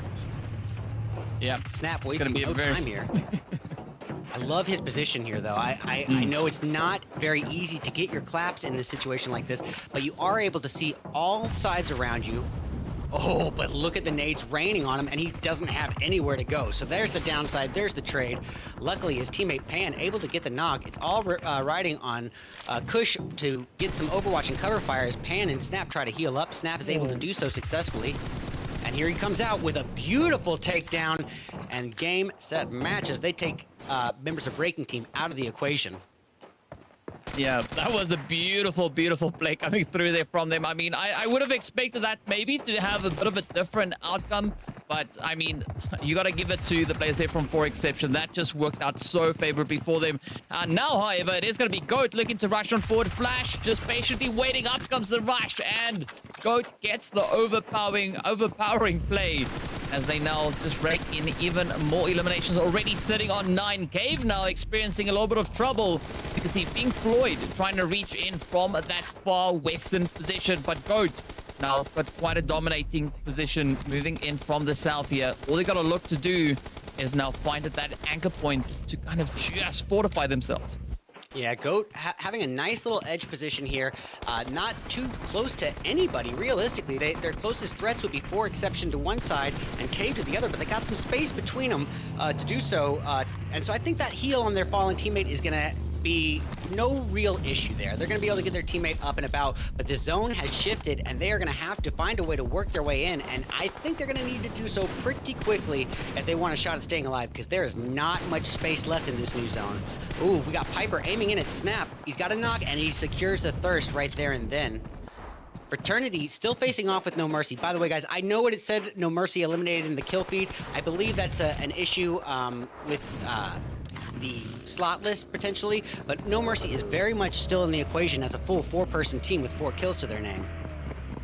Yeah, quite a bit of a force still to be reckoned with, and now it's going to come that decisive play, right? That incredibly difficult rotation to find yourself some safety back in towards the zone, as the zone has now taken a move out into the open. A little bit of that no man's land play coming through here, but overall trying to get themselves into position. Of course, it is going to be players here from Big Floyd. Now, still down south. Not a lot of options really for them to try and play at here, but oh, up comes the hits, and that is going to be Pink Floyd getting sent right on away. Meanwhile, Team Goat down to, well, 11 eliminations. Still rocking an entire full squad here. But it is going to be Ray right out on the front line alongside the players here from No Mercy. Yeah, you're right. We still have two full 4-person teams. It's Goat and No Mercy with the full teams, but we also have Overhaul and Titan with 3 members up each. So we have a 4v4 v3 v3 to end round 2. Goat trying to utilize some nades here on Bang from No Mercy. We'll see if it amounts to much. It looks not like it worked out so much in his favor there. But REI, Piper, and Endorphin are the remaining members up for Goat, operating as a 3-person team here. You see Ray securing his 5th kill and the team's 12th. Goat absolutely dominating the playing field in terms of kills. Interestingly enough to note, our heavy hitters for round 1, Cave, just previously eliminated a few moments ago, but they were able to get decent placement. So that is going to go in favor of Cave, just because they were able to put up such a huge number of kills in round 1. Yeah, I mean, they're definitely going to be riding pretty high on that absolute insane performance coming through in match 1. But now, I mean, we're still at the very precipice of this final play coming through here for match number 2. As you can see, Overhaul having a bit of a tough run, right? Only that 1 elimination being secured so far, and that, of course, at the hand of Omega. And, I mean, it's a very, very kind of strategic play, positional-wise, looking at Overhaul's play, making their way through this phase, but definitely not showing a lot of aggression. So they're going to be probably opting for a little bit more of a more passive angle, right? Not going to be looking to put themselves at a disadvantage or within the line of sight of any of these opposing teams, but they're going to be running out of options very, very quickly. Yeah, I agree. It's not necessarily so much a bad strategy to come out with a passive approach. I think they're just trying to get higher placement, which is great, but at the same time, you cannot be afraid to take on your fights. You have to be comfortable in a fighting situation here to really take these numbers, because placement alone is not going to get you there. It's going to take a lot of kills as well. As we see Goat Team, just look at these numbers, 15 kills to their name and still working. Insanity is out of there. Oh, look at this. We are down to 2 teams remaining. It's a 4v3, Goat versus Overhaul. And look at the numbers that Goat has put up. 18 kills to Overhaul's 1. Yeah, I mean, this is a pretty insane play. I mean, Goat really staying true to their name at this point in time, but Overhaul, they're not done just yet. They can still potentially clutch out this winner chicken dinner. Let's see whether or not they'll be able to secure that play, though. As you can see, Goat trying to make the advances coming through from a slightly less elevated position. But I mean, I'm loving Overhaul's play, just utilizing this extra bit of coverage they've got, and now just trying to kind of leverage that onto the team from Goat. And at this point, DK, it's just a battle of utilities, as these players are just raining hellfire upon one another, trying to get that initial knock, their reason to push. Oh, it looks like H-Tag is down, so this is very likely going to be the push here from Goat. Goat has lost a member, reducing it down to a 3v3 scenario, and that is that. The Goats claim the dub. Congratulations with, wow. Yeah, 21 kills. Am I counting correctly? 21 kills? Oh my goodness. Yeah. That's absolutely insane. I mean, 3,000 damage being dealt. It's not every day that we see that happen. So that, of course, results in a 51. No, wait. Oh, wow. I don't know where I got the 51. But yeah, that is a 36 points just being brought in one single match. That is absolutely insane. I mean, looking back at their performance, this is kind of you know, they were able to secure those 36 points coming through in their qualifiers. They, of course, placed right at the top, and they were going up against Overhaul, who came in second over in Group B. So it's quite a beautiful turn of events to see both teams that have qualified through from Group B actually making it into the final circle right here over on Miramar. Yeah, it seems like Goat has that level of comfort here with Miramar that Cave had with Erangel.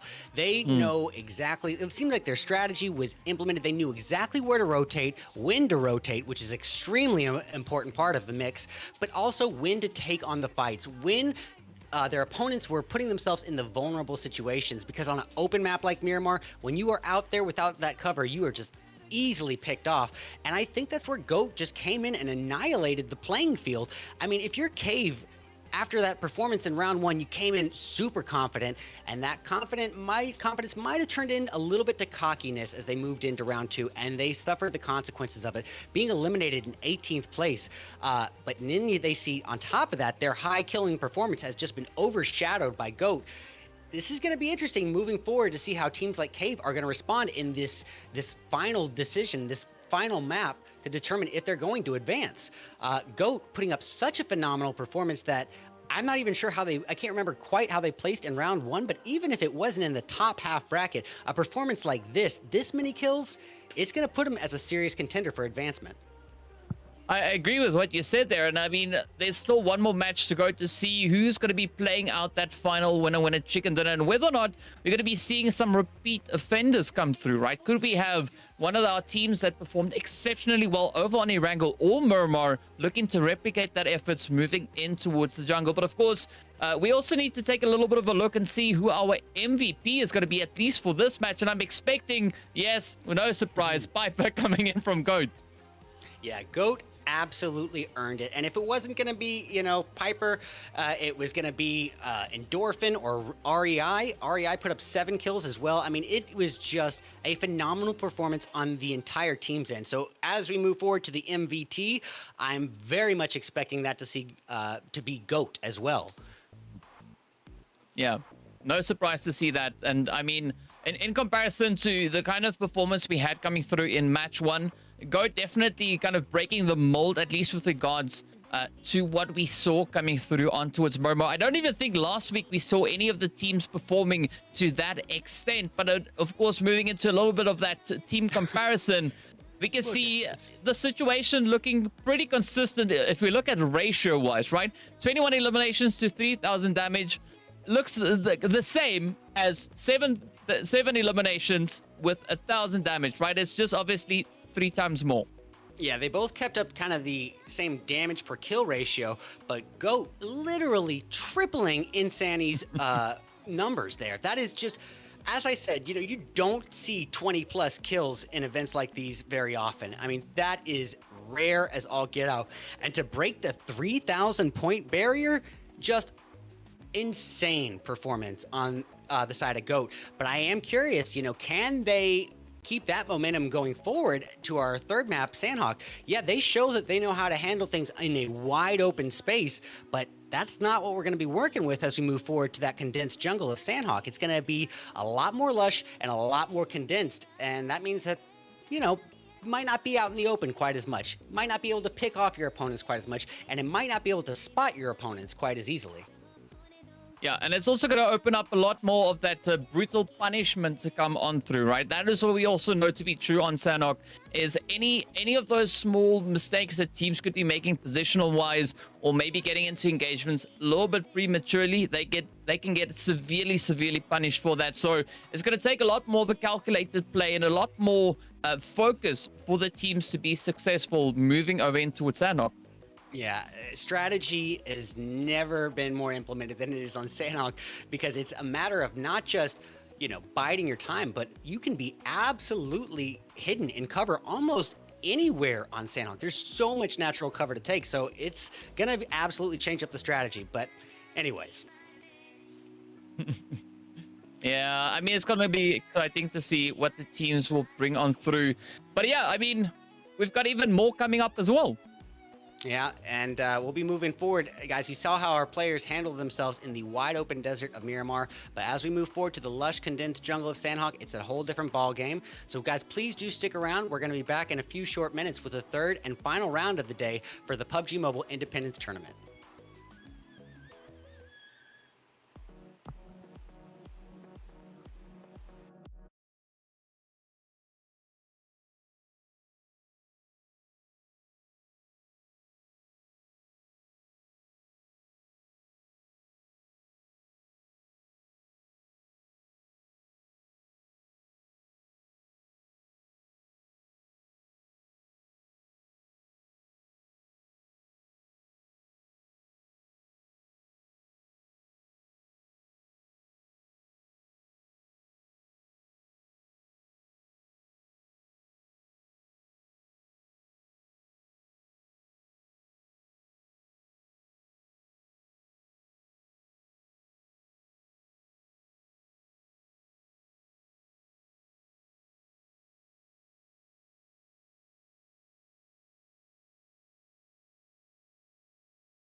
Well, alrighty, ladies and gentlemen, welcome back to our third and our final round for the day of the PUBG Mobile Independence Tournament, second week of semifinals.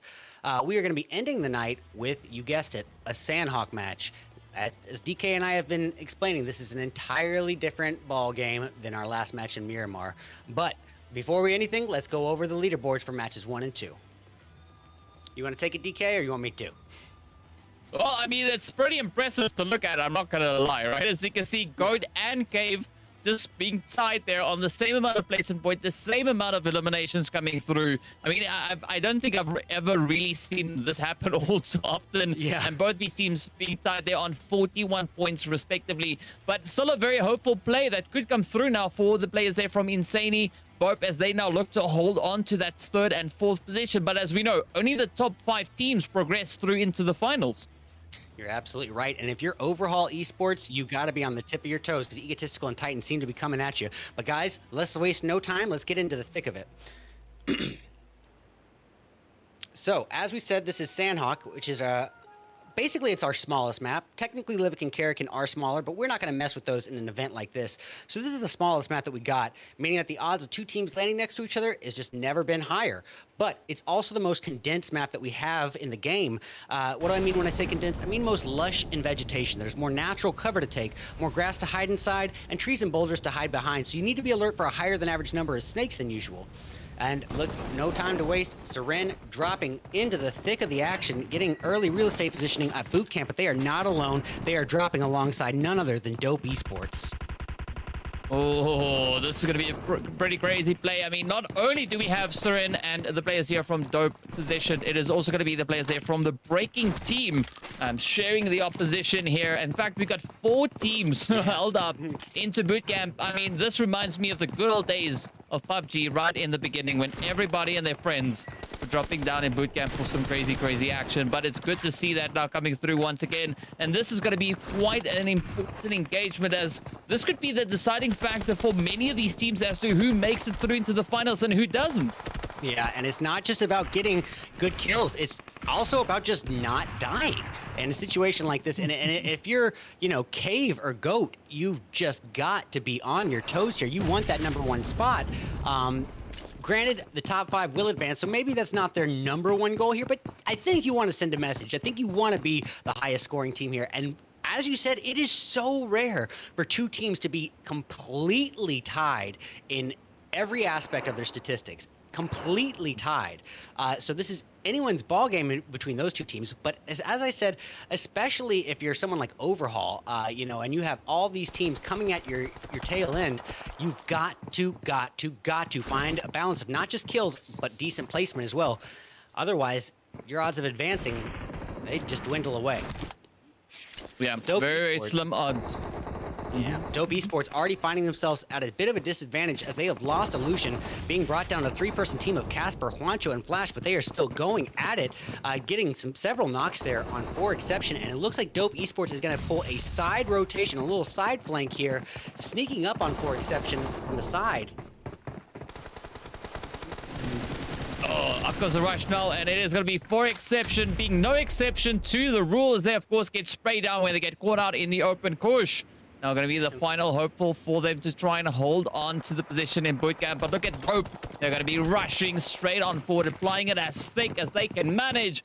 And this is going to be an absolute exciting engagement. I've been waiting so long to see the action unfold. We see a little bit of that bolty action on the opposite end being utilized by the players from Seren.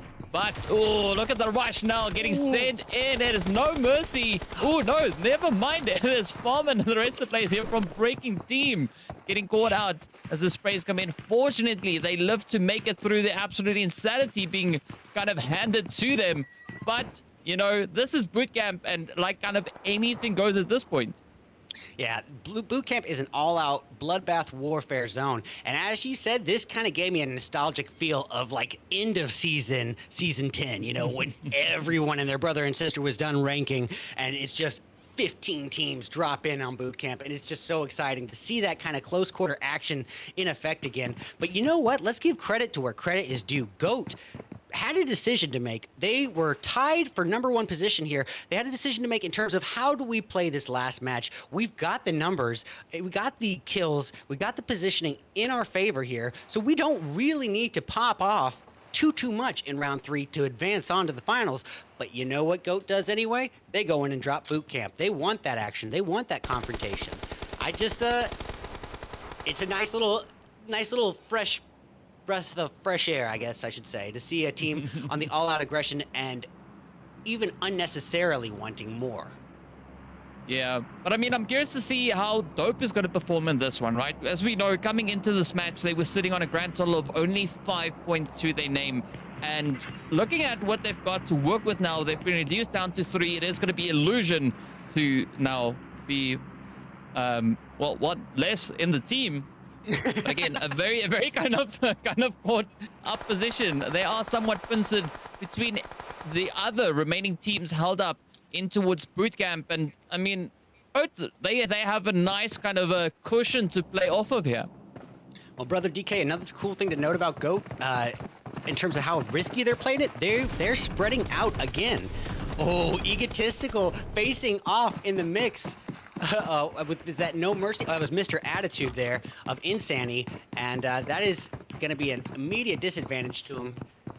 We got Dope holding position nearby members of Breaking Team. We still see Seren operating as now a 2-person team. Keep in mind, they only started off as a 3-person, putting them at an immediate disadvantage here. But GOAT just getting early placement on multiple sides of their opponents and one hanging back to do overwatch and cover fire. Yeah, they're spreading out, but they're spreading out strategically. This could be real interesting. Yeah, I mean, Endorphin could be quite an essential play to come through. I'm pretty sure the entirety of GOAT are having those endorphins flowing like a waterfall or an absolute crazy river. But it's going to be an important play, especially now looking at their positioning. Breaking Point could maybe try to make a few gains here, as we can see that spread coming through, but they are coming in with a bit of a rush. We got Panica on the approach, moving up in towards Lobster, but GOAT still holding it steady, right? They're not going to be budging from their position just yet. Also, Dope put in a very sticky play. They need to be very decisive as to how they move from here. But I'm interested to note to see the players there from Titan actually moving in towards the north. As we know, Titans still in contention to make it up into the top 5. You're right, and this Titans rotation to behind the warehouses could be a real threat to REI and Endorphin. REI and Endorphin obviously focused in on Dope Esports as the remainder of their team has them sandwiched, but if Titan so chooses, they could come in with a bit of a high ground advantage and potentially pick off REI and Endorphin if they lean outside of that warehouse just a little too much. Dope Esports firing at them right then and there, and it looks like Flash is able to get a takedown. Ooh. But was that just a flash in the pan? Or is it going to be a strategy that could be coming through from Dope? I mean, it could swing either which way. A very selective play indeed. But as we can see, the players here from Titan, they're now going to be opting for position over on towards that northwestern island. Meanwhile, Jancho just cooking up the nade, sends it over to Piper, finds a little bit of damage. But unfortunately, Piper not being the Pied Piper for this game. Yeah, and I don't mean to quote the Vin Diesel Bible too much, but it doesn't matter whether you win by an inch or a mile, winning is winning. And if you're not able to knock him down, then it's not a takedown. He's going to be able to heal up. And close is no cigar in that kind of situation. But ooh, we got another one coming in. Oh, if that was just a little bit further, it would have been a 2 birds, 1 stone scenario. Well, Panica, Darix, and Farman operating as a 3-piece team for Breaking Team as Bombito has been eliminated. Look at Panica with those quick peeks with the 4x M4 aiming in at Tenzi from Seren. Not getting any connecting damage just yet, but look at those quick scopes. Oh, I mean, that could maybe pay off depending on whether or not the timing is found to be perfect right there. But Panica now definitely trying a little bit of that reposition. GOAT also now just going to be testing the waters. We can see them moving a little bit closer every single time they hear those engagements happening up ahead of them. But again, they need to be careful, right? Even though GOAT has quite a beautiful position on towards the bootcamp region, they are still somewhat exposed, especially with the teams moving up beside them. You can see the Panthers now up on the high ground. And if they so choose, they could actually cause quite a few problems now for GOAT team down below. Yeah, now the Panthers are occupying that space that the Titans were having just a few short moments ago. And now it comes down to a decision of, are they going to try to pull that rotation across the waterway like the Titans did? Or are they going to be maybe focusing on a boot camp thing? It looks to me like they're doing neither. They're going to be just holding position, and that is a very big threat to them because they got KV Esports very close by. Yeah, they're going to be having to deal with a lot of pressure coming through on that front, especially with Goat now also turning a little bit of their focus in that direction. But, I mean, the rest of the lobby taking a little bit more of a back seat here, right? We still have quite a few engagements happening in and around this kind of bootcamp region. But I'm curious to see where this next zone shift is going to be taking us, because we do have the blaze here from Cave. Oh, and the Panthers now going at it. But look at them go, like, I mean, just Frady just ripping it up. Yeah, Frady just annihilated the competition there, securing his first kill and 2 more knocks, I believe, or 2 more thirsts, pardon me. And that puts Cave in a real tricky situation. They are down to keep alone. He is just trying desperately to stay alive, brought down to almost no health, and just picked apart by Chico. The Panthers looking very strong, securing 4 kills as a 3-piece at this point. Yeah, and that will make them feel absolutely glorious at this point in time. We did see a few of those knocks now coming through on towards the team from Goat. And this is going to be the opportunity now for Breaking Team to apply a little bit of pressure to use that element of surprise in their favor. But is it going to work out as they do find a potential play on towards Dope? There's going to be that full send coming in, but Farman is going to get farmed right on down. Oh, and Panika now the final hopeful. Yep, and just like that, No Mercy coming in as a full squad there, just reduced down to nothing in a matter of brief moments. And as you said, they were actually able to get a takedown on Dope initially, which is why they pushed in, but they did so a little bit too eagerly, and Dope just picking them off, holding position, just waited for the push, and just wrecked into them one by one there. Oh, so Breaking Team really getting caught off guard on that rush. I mean, you would think that the sheer numbers that they had and that element of surprise that could be working out in their favor, that they would have succeeded in that rush, but Dope just looking so strong and comfortable in dealing with the super close quarter engagements. Meanwhile, as we can see on the opposite end of that zone, all the way down towards that southwestern side, is going to be the players now just looking for a little bit of that opening. Limitless still getting caught out in the very edge of the blue, as we can see, of course, Overhaul just up ahead of them. But a lot of that trigger discipline getting displayed here now. Yeah. Now, did you say this was Limitless that we're watching? Because it says Dope on the team thing. I'm not sure if I... Yeah, this is not Dope, because this we would have recognized some of the players' names. This is, as you said, Limitless. They are aiming in at members of Overhaul. Oops, no time to waste. Piper's taken down by Serencitas, and it's going to be a quick thirst. This is going to put Goat down to a 3-person team. The heavy hitters of round 2 reduced down to a 3-piece. This is absolutely going to change up the strategy, and not only that, but Coat is down as well, leaving it up to REI and Endorphin. And they are coming in, engaged on Dope Esports. Flash gets REI. Endorphin is the final hope now for Goat. Just as Flash is the final hope now for Dope. And this might be a trading revive situation, potentially, but I don't think Goat will be able to revive REI or Code at this point. Yeah, and then also, like, what's also playing out here is that blue zone that is closing on through. And I mean, Endorphin doesn't have a lot of options to make here. As we can see, Dope fortunately finding the reses, but unfortunately for the players here from Goat, Endorphin just moving a little bit too far to be of any assistance to the rest of the team here. So this could spell the end, though, for Goat. It could, and that'll absolutely be detrimental to them, because this was the team that was tied for first, and any sort of early elimination can just absolutely throw you off that rocker. Granted, how's KV Esports performing? It looks to me like KV Esports has already been eliminated. So at this point, Goat really, I mean, it's not ideal, but their main opponent has already been eliminated. So I think they're still in the running here for holding first position. Yeah, they could very well still be in contention for that. But of course, now we see the players here from Zygnus actually stepping up to a few of these fights as well. Fighting out for controlling position coming through from the west. But it is going to be Endorphin to get the hit on through. And the beautiful play coming through onto Woodseatus there. But now it's that rush, right? The players here from Insanely Rush looking to apply the pressure. Quickly tending to their wounded. As you can see, Genie now just trying to put that buggy away, but the rest of the players there from Cygnus also still in contention here. Yeah, they were trading revives for a brief moment there, and then there's the nade from Novio to finish him off. 2 birds, 1 stone. Nicely done. Insanity Rush, in the heat of it, taken quickly out of the equation. Cygnus, at this point, reduced down to a 3-person team, but they might be able to get the revive on their fallen teammate. Definitely could get that. I mean, this is the players here from No Mercy going to be looking to move through up in towards that hard team position. A little bit of a spread with Ash all the way up towards the north. But as we now look onto the team coming through from Eastorm, they have set up a bit of a gatekeep on the bridge, looking to keep the Panthers in their play. And now they succeed in that, finding quite a bit of damage on towards them. Not quite sure whether or not they've actually been able to push all the way through.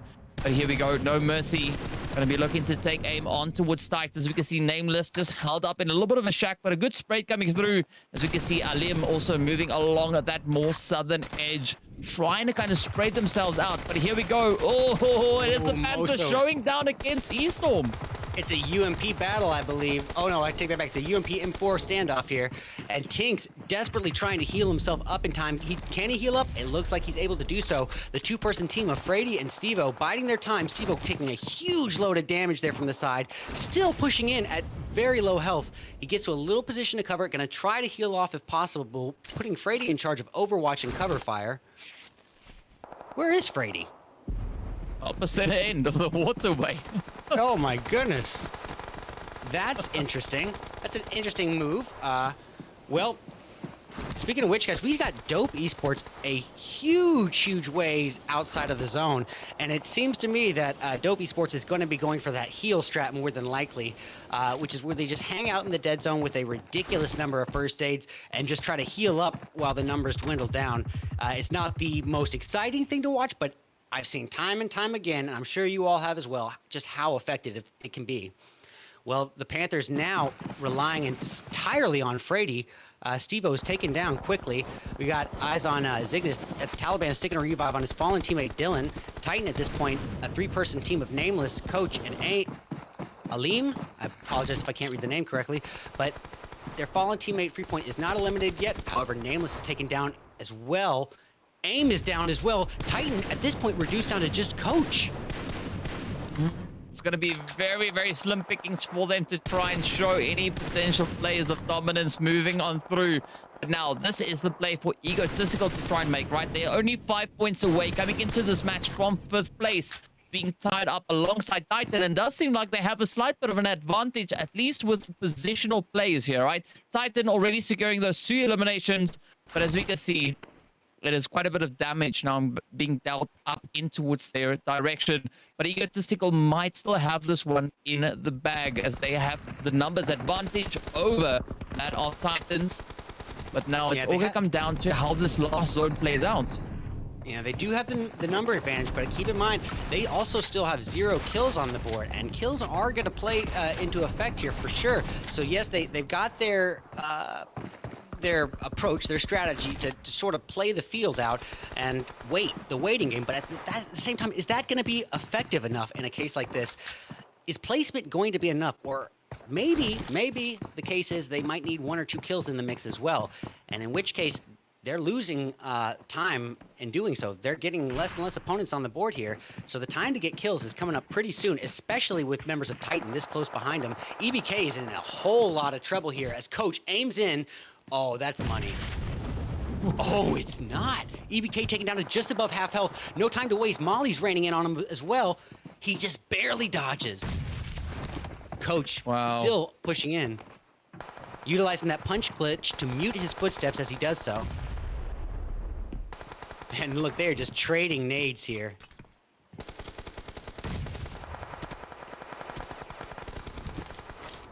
Bape taking a decent amount of damage, brought down to just above half health, but he is going to be able to heal up, leaving us a 3-person team of Nicro, Fuego, and Bape. Their fallen teammate, Legend, is still down. Whether or not he is going to be possibly revived is up in the air to be determined. No time to waste, though. Nameless still focusing in on his opponents in Eastorm, and ooh, he got a little too greedy, jumping over the wall and quickly shot down to pieces by Tinks. Yeah, now it all turns down to Coach trying to make that eventuality play out for the Titans. All they got to do is just survive. The players there from Egotistical. But now, Bope, they got to be looking to move in from the south, still having the entire squad up in play here. Fuego quickly going to be tending to that health bar. But EBK now looking to find a bit of a play up on the roof side. Going for a bit of that more elevated positioning, but still not a single elimination being secured by the players here from Egotistical. And I mean, this is pretty much a kind of battle between Titan and Egotistical to see who will be the one to gain that extra additional ground, find those necessary points to secure themselves up into that potential 5th place. But I'm looking at Bope's play here. I mean, they are looking absolutely phenomenal, as we know. Coming in with 25 points to their name already. All the cards are in Bope's table at this point. With 7 kills and a full 4-person squad, I'd say that by far better than a 9 kills to 1 person left situation. They have the numbers in their advantage, the guns in their advantage. This is their match to win at this point. Any loss at this point for them is a mistake on their side. They are keeping the pressure on Insanity, and it looks like that is it for them. Ego Thirst, at this point, left in a 1v4 scenario against a full 4-person squad of Bope, and it is not looking good for him. He is just hanging out in the dead zone with 27 first aids, and this is that heal strat we were talking about time and time again. However, if you were to look at the playing field, seeing that there's only 2 teams remaining, there's really no reason to be doing this at this point. I mean, you know, if not, why not? You got the meds.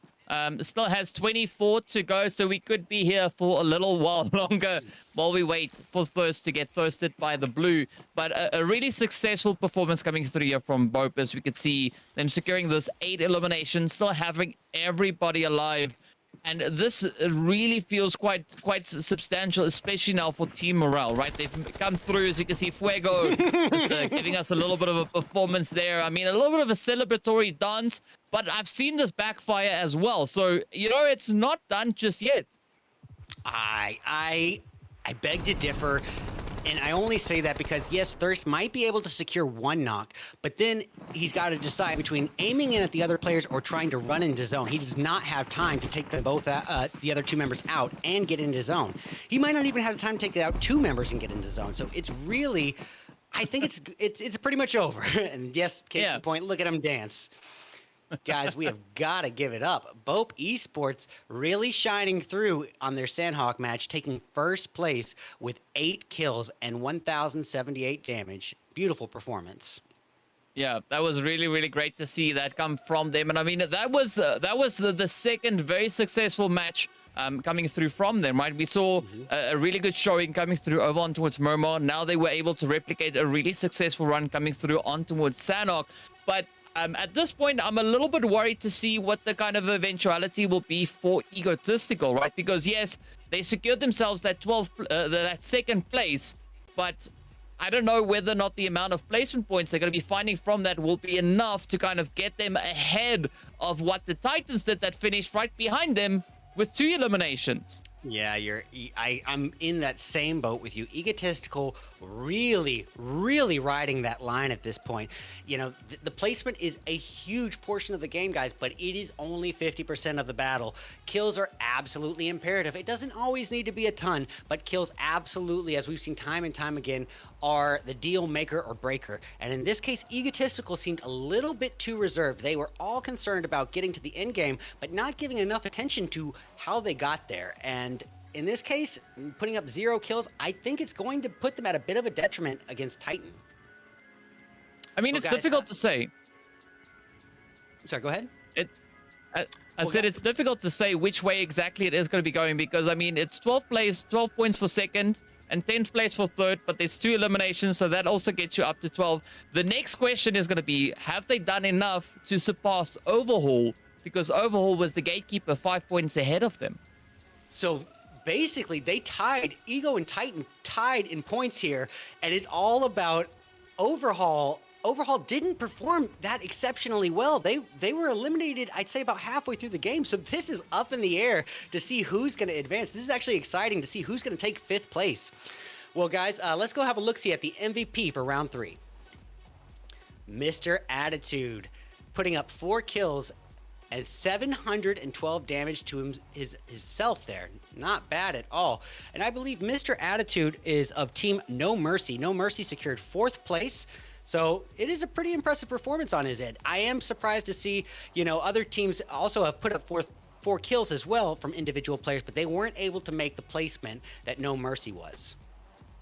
Yeah, definitely not being able to replicate that exact same performance to come on through. But, the attitude really showing that the attitude pays off at the end of the day, finding the necessary amount of eliminations. It's nothing in comparison to what we saw come through in match 1 and 2, but that just shows the difficulty of Sanhok that it presents to these teams, right? We do see a major reduction with regards to the eliminations that the individual players can actually find. It's just because there's so much close quarter combat, DK, that the action just comes speeding at you, and players have less time to react in a situation like that. This isn't a situation of tracking your opponent from 100 meters away and waiting for the right time to strike. This is, you see your opponent and you've got a very limited window from that point on. And so the action is just so fast paced in Sanhok that, yeah, you are going to see maybe less kills per person, but you're going to see action at a much faster pace. Yeah, pretty impressive stuff, though. I think our MVT is going to be... it's insanely rushed. I definitely say that the MVT for today, in my opinion, would be both, because they've already secured 2 winner chicken dinners, right? So, just based on that was absolutely surprising from them. But you got to give it to the players here from Insanely Rush. Still, a decent amount of eliminations. I think actually this is No Mercy. This is wrong. Yeah, this is wrong. Yeah, this is No Mercy. Insanely Rush put up 0 kills from what I'm reading here, and I think you're right. I believe it's No Mercy that it's supposed to be eyes on here, because they put up 9 kills, 4 of which came from Mr. Attitude, which would mean in this case that No Mercy is just the MVP and MVT as well. Yeah, so pretty successful run, I gotta say, coming through here from them. And of course, the team with the most eliminations, both securing that winner with a chicken dinner only with 8. So it's a good play to come through from No Mercy, bringing that in. And I mean, this makes me so excited, because we've been seeing teams on the first week of the semifinal and now in this week really just showing such great potential out on the battlefield. Yeah, these players and participants are hungry, DK. They are all hungry. Every team is taking this event seriously. They want to advance to the finals for a shot at that prize, man.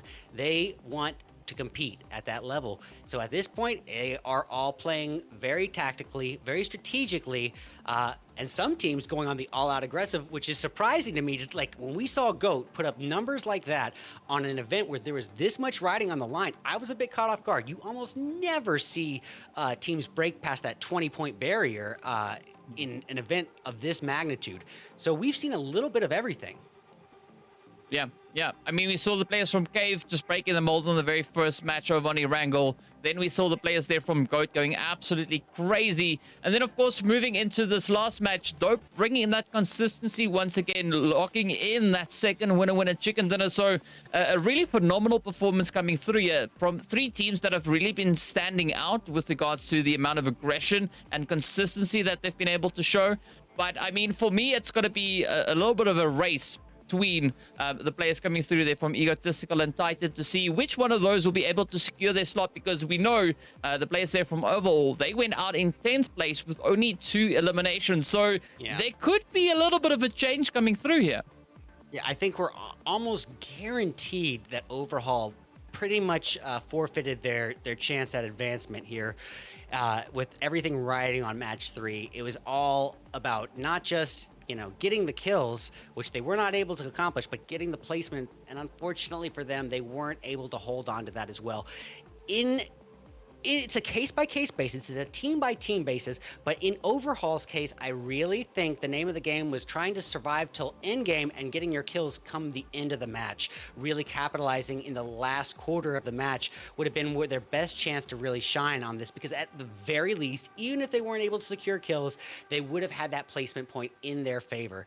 But as we've seen with Egotistical and Titan just kind of clutching at each other's toes here for this one, it puts Overhaul probably in the back seat down to 6th or 7th. Yeah, I think at the end of the day, we're gonna have to wait, and we're gonna have to wait rather until we see what the overall standings look like to have a good estimation or 100% guaranteed display as to where these teams were able to secure their positions in towards. But I gotta say, it was a very, very contentious play across the board, right? Especially moving into the Sanhok. I mean, we saw the players there from No Mercy also just coming with a super